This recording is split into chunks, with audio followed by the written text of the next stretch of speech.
offense to defense and being more seamless, right? On that defensive end, getting after it, but on offensive, taking better shots as we see a wild one go up for Virginia.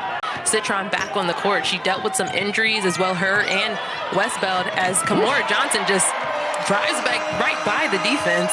She's answered the bell, and now a steal by Paris Clark in the front court. Johnson again, nobody to pass to. How did that stay in? But it did. And here comes Notre Dame on the break. It's Hidalgo all alone. Westbeld trying to get her shot off the heel, and here comes Paris Clark the other way. Clark all the way. Tough shot in the crowd. Up to Yanta Vaughn, not one likely to pull that shot. McGee working in the post, and that is an easier bucket for Olivia McGee. Known for being in that 3 to 4 position, and she just had a sweet look off the box. Bransford finds herself alone, and that's a shot she'll make consistently. 9 points a game for KK Bransford, one of the 2 regularly used substitutes on this Notre Dame team. It's a tight rotation. You'll get familiar with them quick. Lauterbach from distance. She can hit that, and she does. Freshman Kymora Johnson, and then Taylor Lauterbach getting some added time here with some foul trouble, and she knocks down the long range. I'm gonna take it. She came into this game only shooting 17%, but is able to see it go through, but Notre Dame responds in perfect timing. Rebound collected. There's DeWolf. Bounce pass into Citron, not mixing them up anymore. Notre Dame up 8. 5 to shoot for Vaughn. Brunel has to get her shot off and does. Rebound, skips free to Brown, and she's all alone for a turnaround jumper. Foul trouble for her throughout this season, throughout ACC play. Teams have been going at her to try to rack them up early and get her out of the game in situations like this, but Taylor Lauterbach has definitely been filling that role here tonight. Make sure that she doesn't rack up her second here in this quarter. That is, of course, her first rebound inside. Bransford back up. Lauterbach does well not to foul, but Bransford gets her second bucket. Oh yeah, we know the type of game that we've seen them play, and here they just haven't been able to knock them down just yet. But Westbeld, like I said, she's gonna either hit that high post shot or she's taking it all the way to the rim, and that time she did it against her former teammate in Sam Brunel.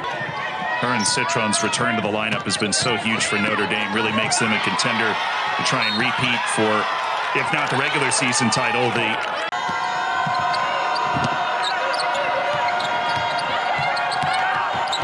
Westbeld making it look easy now. She was at Notre Dame, and their games are so similar. You really don't know what's going to happen until the ball's either out of her hands or on the floor. Tough shot for Paris Clark, makes it stick.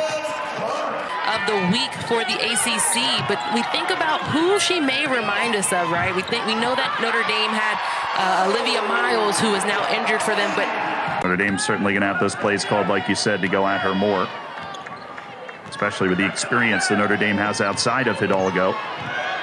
This time going at Clarkson, and the layup from Kylie Watson. You often see Virginia. Your whole weekend has already been planned for you. Johnson. It's stolen by Notre Dame. Citron looking far up the floor, gets to Wolf, and an easy layup. They have 19 points off of turnovers right now to Virginia's 2, and it has to do with them switching up looks. Notre Dame trying to turn that into the run that can end this game for them. Virginia's offense has been known to get into some spouts of struggle, and it's deja vu. Another steal up top to Hidalgo, and Notre Dame is cooking on defense. They have 19 points off of turnovers right now to Virginia's 2, and it has to do with them switching up looks. That's the third foul on Lauterbach. Open shot in the corner. Westbeld hits it, and this is getting dangerous for Virginia. Notre Dame's trying to end this one in 3. Notre Dame is just getting the open shots that it wants on that end of the floor. Clark now. Yanta Vaughn back to Clark. Virginia needs it, and it has it. You look here, Westbeld is pushing Karen Taylor out of that paint. She's got her all the way at the top of the free throw line. Clark has to take a tough pull-up and hits. Paris Clark. Baseline pass, Citron. The extra pass is there, but Hidalgo bobbled it, goes to her right, has the bucket and the foul. Yeah, she leads this team in scoring and rebounds and hasn't been able to do much of either. in this game. Oh, another long ball on the fast break, and it's Citron that lays it in. Just a telepathic connection to hook that play up. The real difference between these two teams statistically is Notre Dame just shoots the ball a lot better than Virginia. And it's because they usually get looks right around the basket like that. Watson with 2 more, and it's a 20-point lead for Notre Dame. Virginia just 13 made field goals, 14 turnovers. It's been a tough night at this end of the floor. Taylor gets a much-needed bucket for not only her, but the entire team. DeWolf taking a quick shot. Missed, and Johnson has it.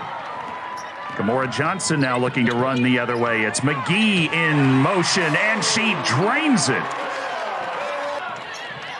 Notre Dame 24 fast break points, 22 points off turnovers. And London Clarkson has herself a basket to try and get Virginia going in the fourth. Is it McGee? No, she missed the 3, but that's the type of look she can make. Bounce pass, beautiful to Citron, and another assist for Hidalgo. Conditioning is A-OK because they are going to run you all night long. And will not play the rest of this ball game. Bransford got all the way to the basket, rebounded by Clarkson, who also... Great talk between coach and players, just knowing when to switch things up. Virginia here takes advantage here and tries to get an open lay down the lane for Paris Clark. Watson with 4, Westbeld with 4. Well-run play to get McGee the look, and she hits the 3. Virginia has life, and McGee has 12. On Caden Lawson, her first. Olivia McGee is showing the type of potential she has as a scorer. I don't know when 6 became lucky, but for her it has been in the steals category. She has been averaging 6 or more steals per game as a freshman, and again, Paris Clark lighting it up from deep. Virginia is on the comeback trail, and it's the youngsters. Johnson, excellent pass. And it's converted by London Clarkson. The basketball, that's what Coach Mox wanted. And passes like those might just make this a very interesting last 5 minutes. And Virginia's scored as many points the fourth quarter as it has in the third. The third quarter's done and the fourth quarter's halfway done. Hidalgo, DeWolf trying to shoot. What a block by Clark. Blocking shot. She missed it in the half. Virginia learning what it means to play as a team and trust one another as they face adversity. Johnson gets the jumper and hits. Okay, foul right there. But for Virginia, just reading the defense, post player and Westbeld sit. Lawson blocked from behind by Westbeld. Pops free Johnson. On Citron, feeds the post, it's Nguyen. But it still feels noteworthy. Virginia's just been so physical, the Fighting Irish. Nguyen, the Swede, getting minutes. Citron to the basket, and she scores again. That drive is hurting Virginia. No one in that help side for them, and I think it's because they got a little bit of PTSD from those long-range shots, but Kymora Johnson knocks it down with a hand in her face. Kymora Johnson cuts it to 6. The shot clock got reset along the way because of Virginia possession, so Notre Dame's still going to go quickly. It's Citron. Huge ones down the stretch and 28 points with all those free throws. Johnson, who has 16. Lawson, big shots. Missed it. Got her own rebound. It's Lawson. Yes! Trying to get it to DeWolf, but now it's Citron. You know what's coming. She picked up her dribble. Hidalgo with 6 to shoot. Hidalgo, of course! And 1. Hidalgo does such a good job of finishing with contact at the rim, and she even went up with her right hand on the left side to take advantage of the contact she felt early on. Beast move. They are carrying on legacy each and every time they step out on the court. Virginia has to play a perfect game from this point on, and it starts with a bucket from Paris Clark to cut the deficit to 7. Heads out the game limping. Jan Savon, the backup point guard, able to hit one more shot. This was a game of quarters, a game of runs, and a game that Notre Dame has won 86 to 76.